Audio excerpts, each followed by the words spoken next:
Students को क्या क्या समस्याएं आ रही हैं मेरठ में? जैसे कोई बच्चा दूर दूर से आ रहा है, सबसे बड़ी सीसीएस यूनिवर्सिटी है, कितनी समस्याएं देख रहे हैं स्टूडेंट्स को जो आ रही है? एडमिशन फॉर्म से लेकर के 3 साल में उसकी ग्रेजुएशन डिग्री होगी। उन 3 सालों में यदि वो 300 बार बच्चा परेशान ना हो डिग्री लेने तो से मैं छात्र राजनीति करना छोड़ दूंगा। आप क्या बोल रहे हैं? आप छात्र राजनीति करनी छोड़ देंगे? हाँ, यदि वो बच्चा 3 साल में 300 बार सिस्टम से परेशान ना हो तो मैं छात्र राजनीति करना छोड़ दूंगा।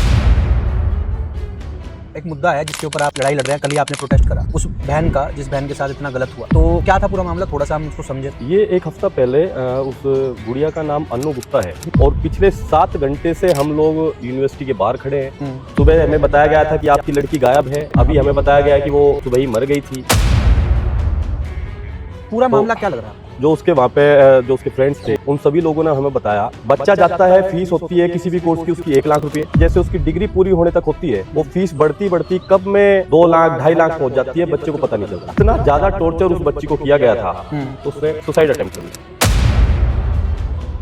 तो जैसे आप इस मामले में आए तो आप पे भी प्रेशर आया होगा, क्योंकि मामला तो बहुत ज्यादा बड़ा हो गया है। हाँ, कई फोन आए, कई बड़े बड़े लोगों के फोन अच्छा, आए। FIR भी होगी? हाँ, मुझे आज न्यूज से पता लगा, न्यूज़पेपर से सुबह कि हक और अधिकार की लड़ाई लड़ने का एक तमगा इनाम आज सुबह मुझे मिला है। मेरे पे मुकदमा दर्ज किया गया है, मेरे साथियों पे मुकदमा दर्ज किया गया है। कितने मुकदमे दर्ज हुए? गिने अरे क्यों कैमरे के सामने चल रहे हैं? फिर भी बताओ। बहुत बार काफी इनाम मिला हुआ है, काफी इनाम मिला हुआ है। स्टूडेंट राजनीति ऑलमोस्ट उत्तर प्रदेश से खत्म होती जा रही है, इलेक्शन ही नहीं होते, अब तो इलेक्शन ही बंद कर रखे हैं। हाँ, 2016 से इलेक्शन 2016 से इलेक्शन बंद है। क्या कारण देखते हैं कि इलेक्शन बंद होने की वजह से आज जितने भी छात्र हैं उनकी आवाज सही जगह तक नहीं पहुंच पाती, वो बस चिल्लाते ही रहते हैं? इलेक्शन नहीं होने के इतने दुष्प्रभाव हैं, आप यकीन नहीं करेंगे। मेरे पास इतने फोन आते हैं और उनमें भी 80 से 90% प्रॉब्लम ये एक्स्ट्रा फीस को लेकर के होती है। तो क्या कारण है? उनको किस बात का डर था कि छात्र अपनी राजनीति शुरू करके हमारी पॉलिटिक्स में ना आ जाए, ये डर था? छात्र राजनीति मुख्य राजनीति की पहली सीढ़ी कही गई है और मैं तो ये कहूंगा कि छात्र संघ चुनाव बंद करना यानी कि नए नेता कहीं पैदा ना हो, क्रांतिकारी नेता पैदा ना हो, इसलिए शायद इस पर रोक लगाई गई है।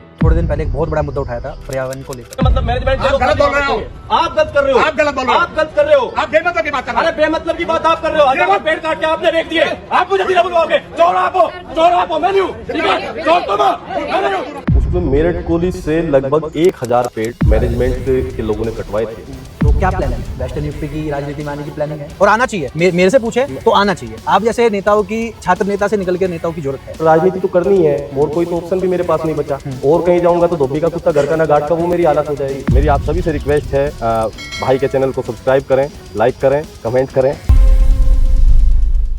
नमस्कार दोस्तों, आज हम आए हैं मेरठ में और मेरठ को क्रांतिकारी धरती कहा जाता है। समय समय पर यहाँ पर क्रांतिवीर निकलते हुए रहे हैं। काफ़ी सारे क्रांतिकारी मेरठ की धरती से निकले जो देश के लिए आज हमारे लिए मिसाल कायम उन्होंने की। वैसे ही वर्तमान के समय में हमारे साथ एक क्रांतिवीर, स्टूडेंट हितों में बात करने वाले विजित तालियान जी आज हमारे साथ हैं। और विजित तालियान जी, आपका बहुत बहुत स्वागत है। कैसे हैं? धन्यवाद, आपका बहुत बहुत धन्यवाद। आप आए, आपका, आपकी पूरी टीम का बहुत बहुत धन्यवाद जी। जैसे मैं देख रहा था, आप काफ़ी दिनों से स्टूडेंट हितों की बात कर रहे हैं, क्रांति कर रहे हैं। स्टूडेंट की बात करने वाला ही व्यक्ति आज के समय बहुत कम लोग दिखाई देते हैं हमें। छात्र नेता ना के बराबर ही हैं, या तो पॉलिटिकल पार्टियाँ में हैं और ऐसे निर्दलीय कि बिल्कुल मैं किसी पार्टी से अभी तक आइसोलेटेड तो नहीं है और छात्रों की बात करते हैं। तो क्या कारण रहा कि ये बचपन से ही था, कॉलेज टाइम से, स्कूल टाइम से ही कि मैं छात्रों की बात करूँगा? जब मैं स्कूल में था तो मेरे याद है हमारे यहाँ पे मेरठ कॉलेज और यूनिवर्सिटीज़ में स्टूडेंट यूनियन के इलेक्शन होते थे। तो मैं 1-2 बार उस दौरान यहाँ पर आया तो तभी देखा भाई स्टूडेंट यूनियन के इलेक्शन है, स्टूडेंट्स की इतनी सारी प्रॉब्लम्स हैं। फिर मैं यहाँ पे कॉलेज में मैंने एडमिशन लिया करके, तो मैं देखा गांव देहात से आने वाले बच्चे कितने परेशान यहाँ पर होते हैं। उसी दौर में धीरे धीरे स्टूडेंट पॉलिटिक्स से जुड़े और आज जुड़ते जुड़ते मैं आपकी बात का एक करोड़ का जवाब दूं, काफ़ी दिन से नहीं, काफ़ी सालों से जुड़ते जुड़ते आज यहाँ तक पहुँचे। इसके साथ साथ ही मतलब आप इतने सालों से जो मेहनत कर रहे हैं, तो परिवार ने कभी बोला कि भाई क्या कर रहा है, पढ़ाई के लिए भेजा था? क्योंकि आज के समय जो मानसिकता है परिवार की, वो राजनीति में बच्चों को भेजने की नहीं है। आज के समय में भगत सिंह चाहिए सबको, लेकिन अपने घर में नहीं, पड़ोसी के घर में चाहिए। सही बात। मेरे भी स्टार्टिंग में हुआ, 1-2 मुकदमे हुए, घर पे बात गई तो स्टार्टिंग में घर वालों ने कहा, सभी के घर वाले कहते हैं भाई ये क्या चल रहा है, पढ़ाई के लिए भेजा था, ये क्या करने लगा वहाँ पे जाके।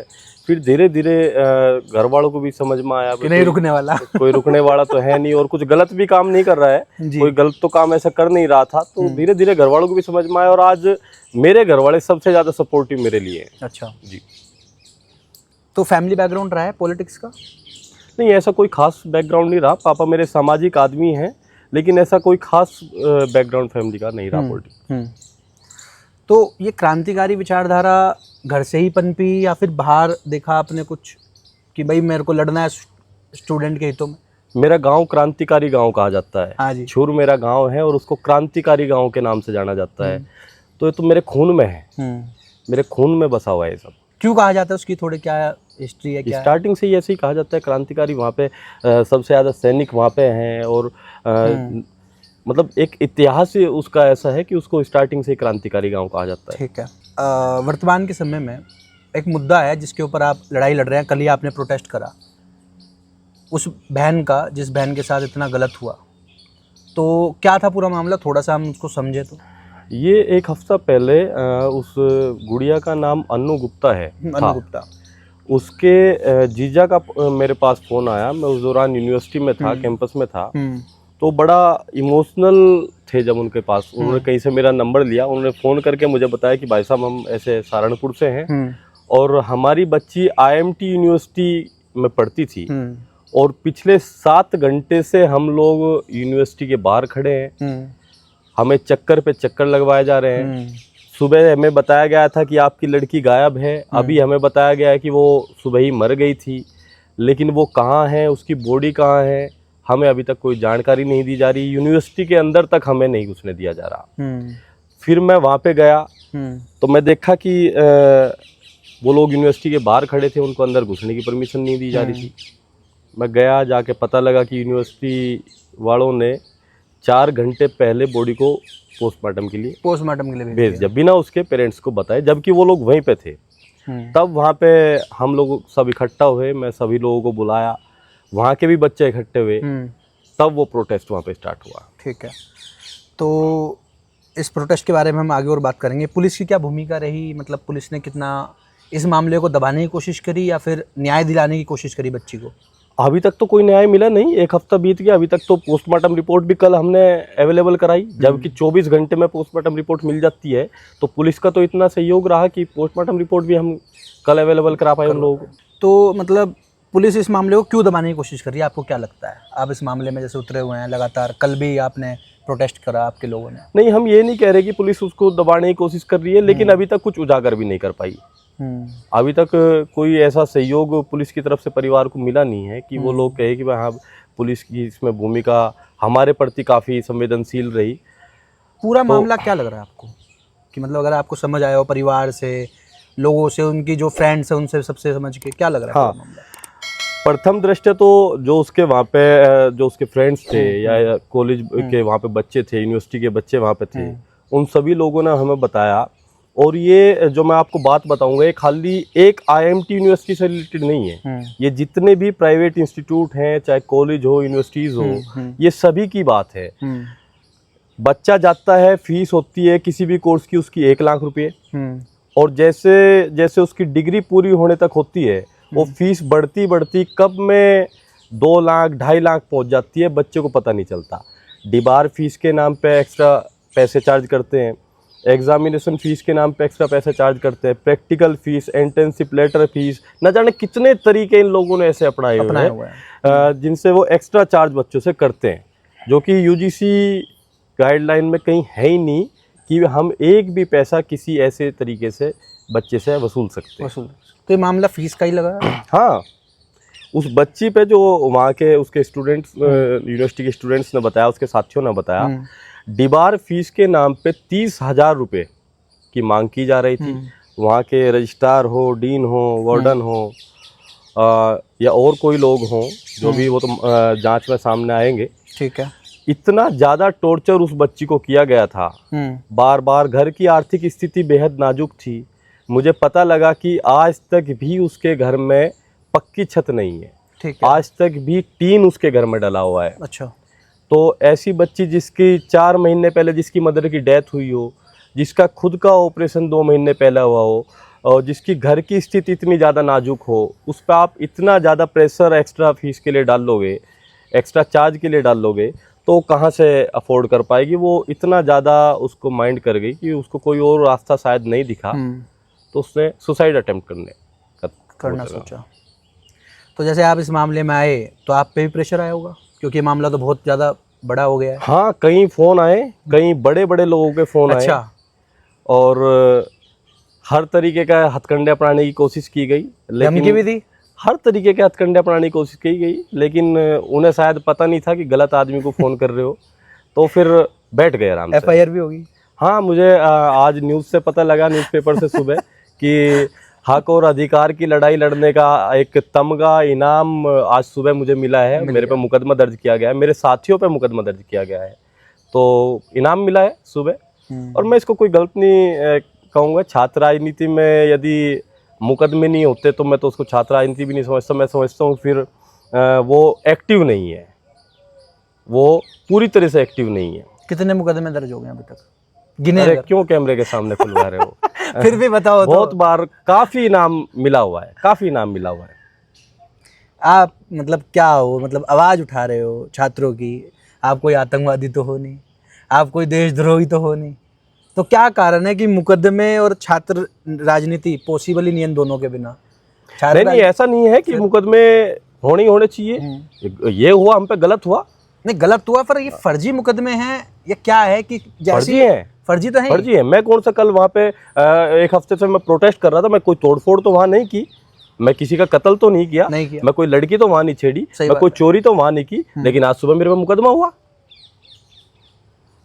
तो कोई ऐसा तो कुछ है नहीं कि भाई हम कुछ ऐसा काम कर रहे हैं कि हम पे मुकदमे होने ही होने चाहिए। तो एक तरह से तमगा मिल जाता है बस हमें कि आप हक अधिकार की लड़ाई लड़ रहे हैं, तो ये लो आपको तमगा दिया जाता है। तो मैं जैसे बात करूं, आपकी एजुकेशन कितनी हुई है, कहाँ से अभी क्या कर रहे हैं आप राइट नाउ? मैं फिलहाल LLB कर रहा हूँ। अच्छा, LLB कर रहे हैं जी। तो मुकदमे से निकलने में आसानी मिलेगी। हाँ, अपने खुद ही लड़ूंगा। खुद ही लड़ोगे आप? LLB कहाँ से? मेरठ कॉलेज? मेरठ कॉलेज। ठीक है। कौन सा ईयर में?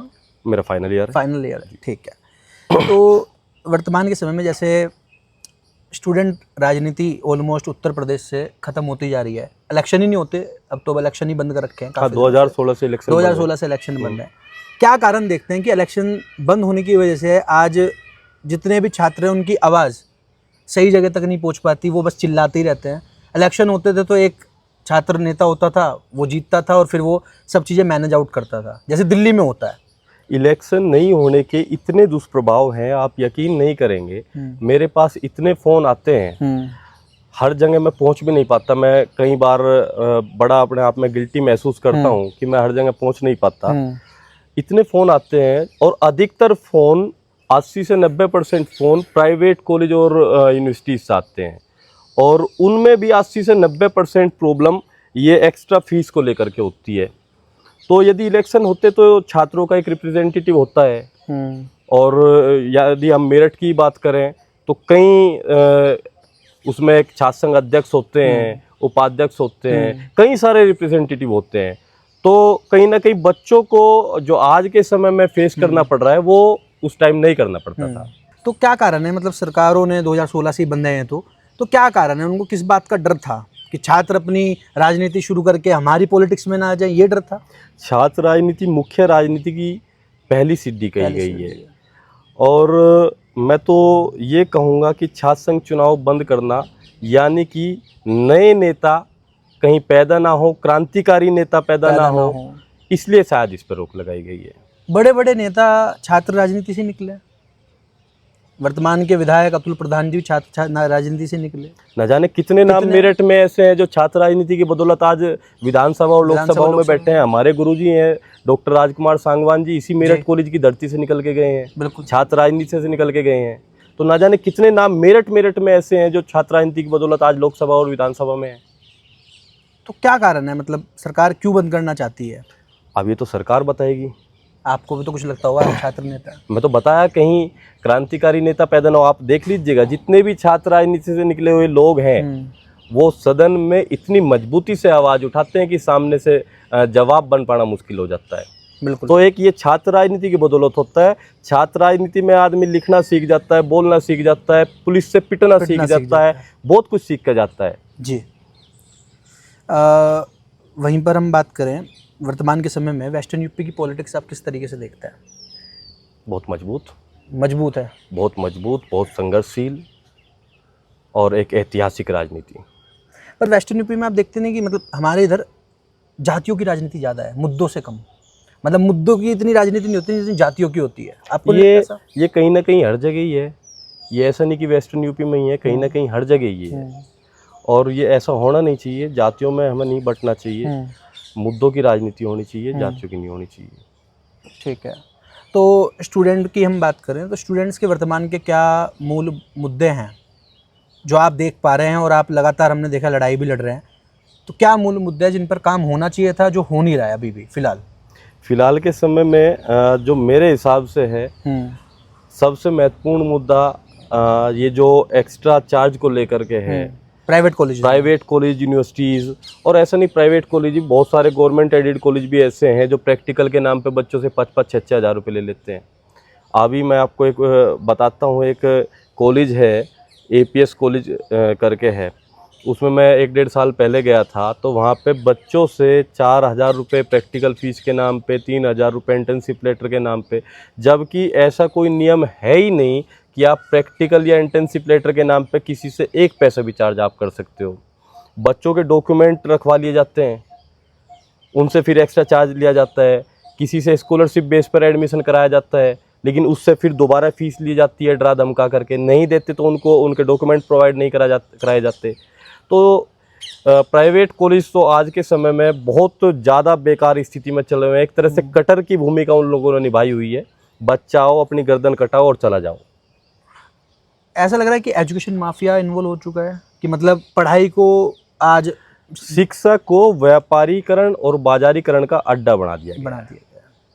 शिक्षा माफिया इतने ज़्यादा हो चुके हैं, उन्हें शिक्षा से कोई मतलब नहीं है। उन्हें अपना व्यापार चलाना है, अपनी दुकान चलानी है। ना पढ़े उन्हें कोई मतलब नहीं। उनके लिए कॉलेज नहीं है, उनके लिए कॉलेज दुकान है, जिसके अंदर रखे जो वहाँ के बच्चे हैं वो दुकान में अंदर रखे हुए सामान के बराबर है। सामान बेचते जाओ, मुनाफा कमाते जाओ। तो उनके लिए कॉलेज नहीं है, शिक्षा नहीं है, व्यापारीकरण है, बाजारीकरण है। बाजारीकरण जैसे आपने बताया, तो सरकार की क्या भूमिका लगती है आपको इसमें?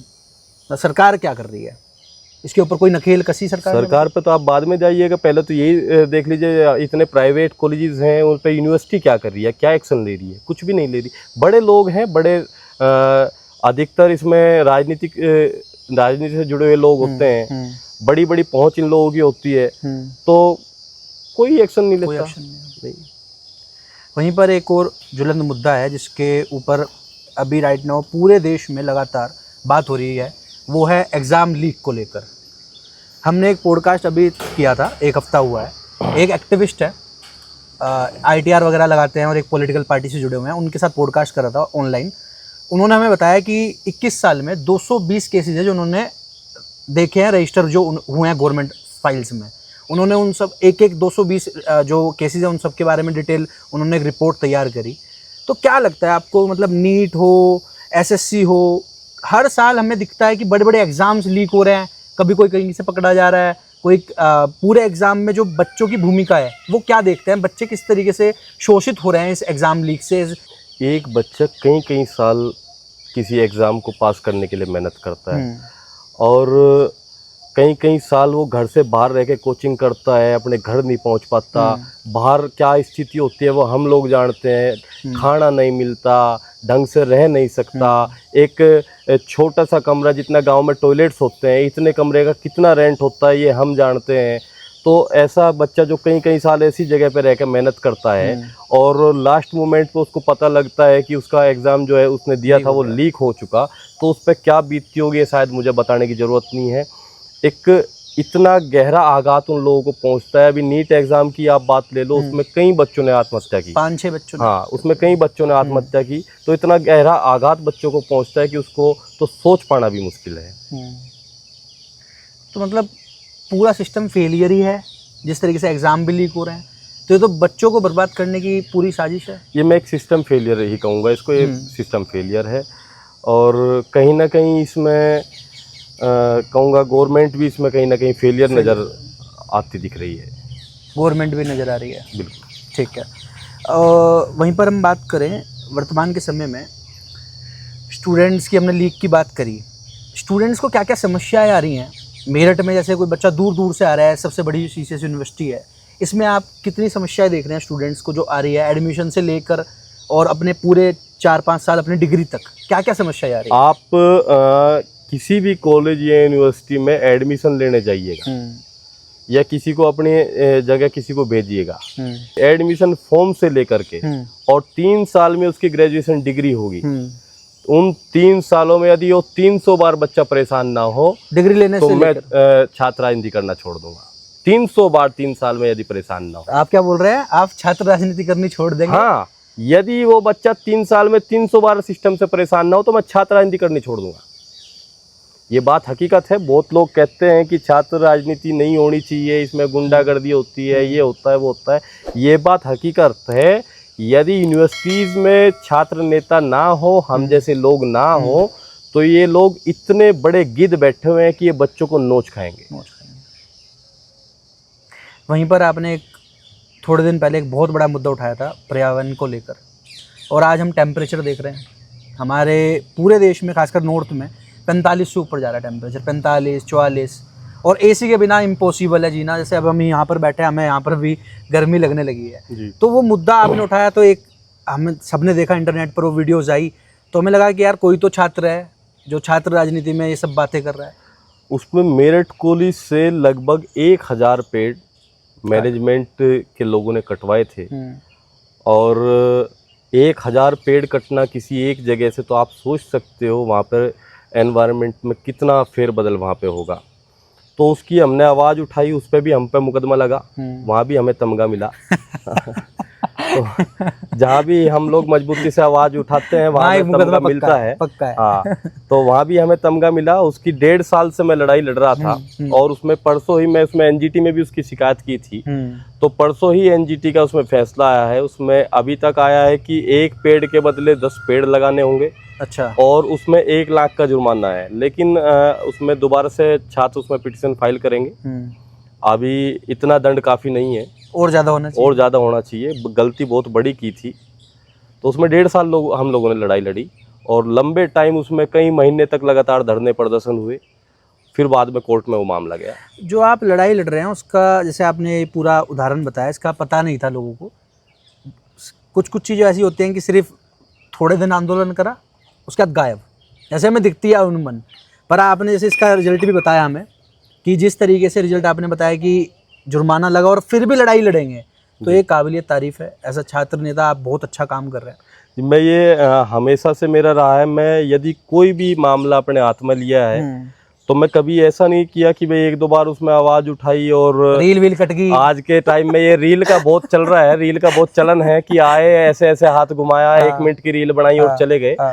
या तो मुद्दे में जाएंगे नहीं, यदि जाएंगे तो जब तक फाइनल नहीं होगा उसको छोड़ देंगे नहीं जी। चाहे उसमें साल लगे, 2 साल लगे, जब तक फाइनल नहीं होगा उसको छोड़ देंगे नहीं। मैंने आपके चैनल पर, इंस्टाग्राम पर काफ़ी सारी वीडियोज़ देखी हैं जहाँ पर आप DM से, SDM से, पुलिस प्रशासन से और कॉलेज प्रशासन से सबसे लड़ते हुए दिखाई दिए हैं वीडियोस में, कि ऐसे कैसे हो जाएगा, ये कैसे हो जाएगा, और एक अच्छी मतलब भाषा में, कोई ऐसे वल्गैरिटी नहीं कि गाली गलौज कर दी जैसे हमें दिखती है। बहुत सारे आपा खो देते हैं बहुत अच्छी तरीके से कि भाई ये कैसे नहीं हो रहा, क्यों, क्या दिक्कत है, तरीके से। तो डर वर नहीं लगता? नहीं, उसको लड़ना नहीं कहेंगे, उसको अपनी बात रखना कहेंगे। और डर तो मैं बताया, मैं एक खून मेरे अंदर एक ऐसा है, मैं ऐसे क्रांतिकारी गांव से ताल्लुक़ रखता हूँ, तो डर तो नहीं लगता। अपने हक और अधिकार की बात रखना, उसमें डर कुछ होना भी नहीं चाहिए। तो बस ऐसे ही करते चले गए, सीखते चले गए। अपने सीनियर्स से भी बहुत सीखा, हमने देखा हमारे सीनियर्स भी काफ़ी रहे हैं ऐसे, तो करते चले गए, सीखते चले गए, और आज ठीक ठाक हैं। नहीं, जैसे आप लड़ लेते हो, लड़ लें तो, या फिर अपनी हकों की आवाज़ उठा लेते हो उनके सामने, तो जो अफसर्स होते हैं उनके सामने, उन्हें तो नो सर तो पसंद ही नहीं है। उनके सामने कोई नो बोले वो तो पसंद ही नहीं है। और आप आंखों में आग मिलाकर कहते हो काम क्यों नहीं हुआ, क्यों नहीं करते? मैं आपको अभी एक बात कही थी कि जितने भी सदन में नेता हैं जो छात्र राजनीति से निकल के गए हैं, जब वो बोलते हैं तो सामने वाले से जवाब नहीं पड़ सकता, क्योंकि छात्र राजनीति में आदमी लिखना सीखता है, बोलना सीखता है, हक और अधिकार के लिए लड़ना सीखता है, सही के पक्ष में खड़ा होना सीखता है, गलत के खिलाफ बोलना सीखता है। तो छात्र राजनीति तो ये हमें सिखाती है कि यदि कोई गलत हो रहा है तो सामने चाहे कोई हो, वो गलत है तो गलत है, और सामने चाहे कितना भी मजबूत हो, कितना भी ताकतवर हो, यदि आपको दिख रहा है गलत है तो उसको कहो कि आप गलत हैं, और यदि सामने कितना भी कमजोर हो, कैसा भी हो, वो सही है तो उसके पक्ष में तुरंत खड़े हो जाओ। ठीक जी, तो छात्र राजनीति हमें यही सिखाती है। ठीक है। इस देश का एक सबसे, खासकर वेस्टर्न यूपी का, हमारे प्रदेश का, क्योंकि हमारे यहीं से सबसे ज़्यादा आर्मी के बच्चे जाते हैं, सबसे ज्वलंत मुद्दा है वो अग्निवीर।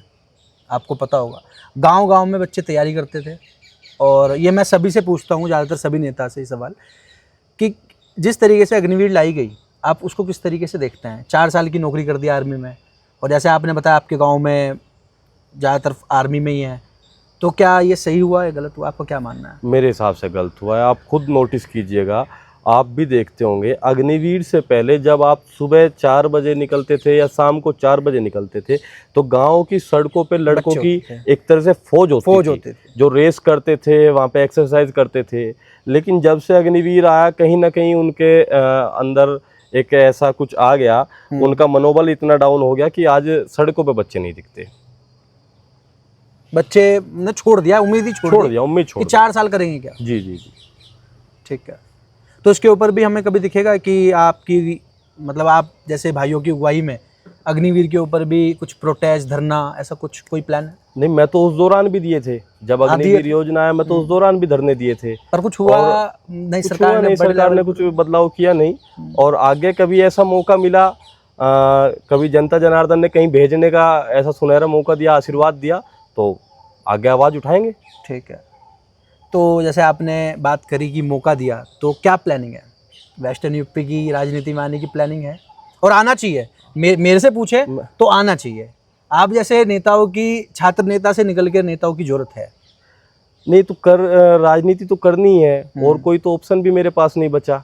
और कहीं जाऊंगा तो धोबी का कुत्ता घर का ना घाट का, वो मेरी हालत हो जाएगी। जी। तो करनी ही राजनीति है, तो आगे सेवा करनी है, आजीवन सेवा करनी है, लोगों की सेवा करनी है, कमजोरों के हक में खड़ा होना है, तो राजनीति करनी है, और कोई ऑप्शन भी नहीं है। आपको वर्तमान में कौन सी पार्टी लगती है, मैं थोड़ा पॉलिटिकल सवाल पूछ रहा हूँ, कि जो स्टूडेंट की बातें रखती हो, स्टूडेंट की आवाज़ उठाती हो वर्तमान के समय में? सभी पार्टीज के अपने अपने स्टूडेंट विंग है, अपने अपने छात्रों के दल हैं, सभी अपनी अपनी जगह बात रखते हैं। मैं किसी को ये नहीं कहूँगा कि वो बात नहीं रखते, सब अच्छे हैं, सब अपनी बात रखते हैं, सब अभी न्यूट्रल चल रहे हैं बच्चे।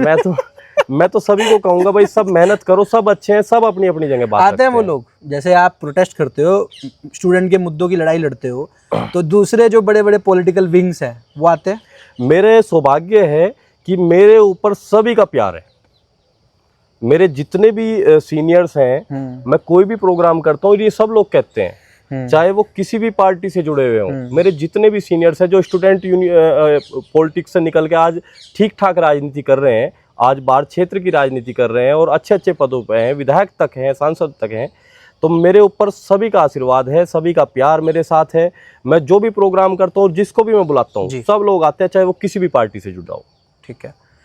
तो वहीं पर जैसे आपने पार्टी की फिर से बात करी, तो हम कहें कि वर्तमान के समय में उत्तर प्रदेश में शिक्षा, स्वास्थ्य, रोजगार पर कितना काम हुआ है, आपको क्या लगता है? मैं कभी ऐसे एनालाइज नहीं किया, फिर भी कुछ देख तो रहे होंगे। शिक्षा के ऊपर कितना हो रहा है? शिक्षा के ऊपर देखो, हम छात्र राजनीति करते हैं तो हमें अंदर के हालात पता है, और अंदर के हालात बेहद नाजुक हैं, बेहद ज़्यादा नाजुक हैं। और वर्तमान समय में मैं तो सरकार से यही गुजारिश करूंगा, निवेदन करूंगा, वर्तमान समय में शिक्षा पे ध्यान देना बहुत ज़रूरी है। मैं ये नहीं कह रहा कि सरकार शिक्षा पे ध्यान नहीं दे रही, बहुत अच्छे अच्छे ऐसे प्रोजेक्ट्स ला रही हैं, लेकिन अंदर क्या हो रहा है, शायद वो बात या तो वहाँ तक पहुँच नहीं पा रही, या उसको शायद नज़रअंदाज किया जा रहा है। वर्तमान समय में शिक्षा के हालात बहुत ज़्यादा गंभीर हैं, और प्राइवेट इंस्टीट्यूट्स में तो बेहद ज़्यादा गंभीर हालात हैं। लास्ट 2-3 सवाल। एक ये सवाल कि जैसे जिला पंचायत के चुनाव होने वाले थे, जी। तो क्या प्लानिंग थी, मतलब अब तक तो पोज है, पर प्लानिंग है आपकी जिला पंचायत चुनाव में उतरने की? नहीं, प्लानिंग तो है, कुछ ना कुछ तो करेंगे, राजनीति तो करनी है, लेकिन ऐसा कुछ नहीं है कि क्या चुनाव लड़ना है, ऐसा कुछ नहीं है। लड़ना ही है, ये भी वो नहीं है कुछ, जरूरी तो नहीं जैसा जनता चाहेगी, जैसा आशीर्वाद देंगे ठीक है, निकल जाएंगे, निकल पड़ेंगे। जनता कहेगी नहीं है आशीर्वाद तो नहीं लड़ेंगे। तो मतलब किस पार्टी से उम्मीद है कि किस पार्टी से ज्वाइन करोगे, क्या उम्मीद लग रही है? वो अभी देखेंगे आगे, जहाँ से सही मौका मिलेगा, नहीं, जहाँ मेरे लोग कहेंगे वहाँ जाऊँगा, जहाँ लोग कहेंगे, जहाँ मेरे लोग कहेंगे वहाँ जाऊँगा। वैसे आइडियोलॉजी क्या है, कौन सी पार्टी की मतलब आपको सही लगती है वर्तमान में? मैं चौधरी चरण सिंह जी को अपना आदर्श आइडल मानता हूँ। तो आरएलडी, हाँ, यही समझो। तो आरएलडी को आप मानते हो, चौधरी चरण सिंह जी को, तो एक यहीं पर सवाल उठता है कि जब उन्होंने समाजवादी छोड़ी और वो भाजपा में ज्वाइन हुए, तो काफ़ी लोग उनके विरोधी हो गए जो उनके समर्थक थे। आप कैसे देखते हैं? देखो, तो राजनीतिक अगर उससे देखा जाए, राजनीतिक रूप से देखा जाए, तो ऐसा तो होता रहता है कि भाई आज मेरे समर्थक है, कल मेरे खिलाफ हो जाएंगे। तो लेकिन मुझे नहीं लगता कि आप जयंत चौधरी जी की बात कर रहे हैं? जयंत चौधरी जी। नहीं, ऐसा नहीं है, ऐसा नहीं है। वो किसान का मेरे वर्ग के नेता हैं और हमेशा युवाओं की बात करते हैं, तो ऐसा नहीं है उनके खिलाफ तो कहीं हुई, मुझे तो नज़र कहीं ऐसा आया नहीं है आज तक। नहीं, बहुत लोग इंटरनेट पर मतलब सोशल मीडिया के माध्यम से कहते हैं कि हमने बड़ा सपोर्ट किया और हमने वोट दी इनको, पर ये बीजेपी में, जिस बीजेपी ने उनको लाठीचार्ज मारा, लाठी मारी, याद होगा आपको? वो होता है। देखिए, जब कोई मुझे अंदर सपोर्ट करेगा और किसी के अगेंस्ट करेगा और मैं अचानक उसके पास चला जाऊं, तो कहीं ना कहीं सामने वाले को ठेस पहुंचती है, वो होता है। लेकिन क्या कारण रहे, क्या नहीं रहे, वो तो ऊपर लोगों को पता होगा जी। लेकिन ऐसा कुछ नहीं है कि चौधरी साहब का कहीं विरोध हुआ, मुझे तो कहीं नज़र नहीं आया कि कहीं उनके खिलाफ कोई नारेबाजी हुई हो या किसी ने कोई ऐसा काम किया हो कि विरोध नज़र आए, मुझे नज़र नहीं आया। वेस्टर्न यूपी में तो नज़र नहीं आया। ठीक है, तो लास्ट मैसेज क्या देना चाहते हैं हमारे व्यूअर्स को? मैं तो सभी से यही कहना चाहूँगा, अपने हक और अधिकारों के लिए लड़ना सीखो, सड़कों पे आओ, आंदोलन करो।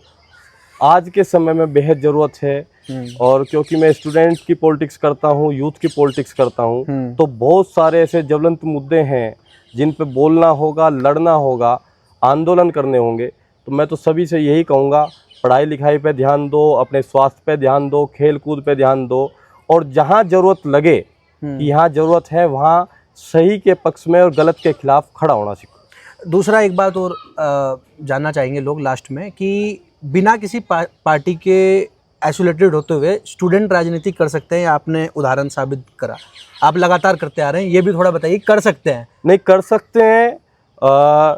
इसमें शर्त ये होनी चाहिए कि आपके अंदर ईमानदारी इतनी कूट कूट के भरी हुई हो, विश्वास इतना कूट कूट के भरे हो।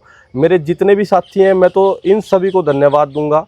मैं अकेला कुछ नहीं कर पाता यदि ये लोग मेरे साथ ना होते।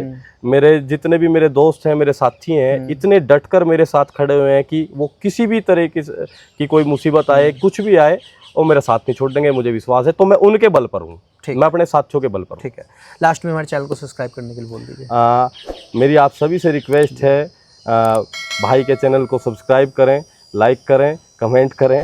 धन्यवाद, नमस्कार। धन्यवाद आपका बहुत बहुत, आपने बड़ा महत्वपूर्ण धन्यवाद दिया।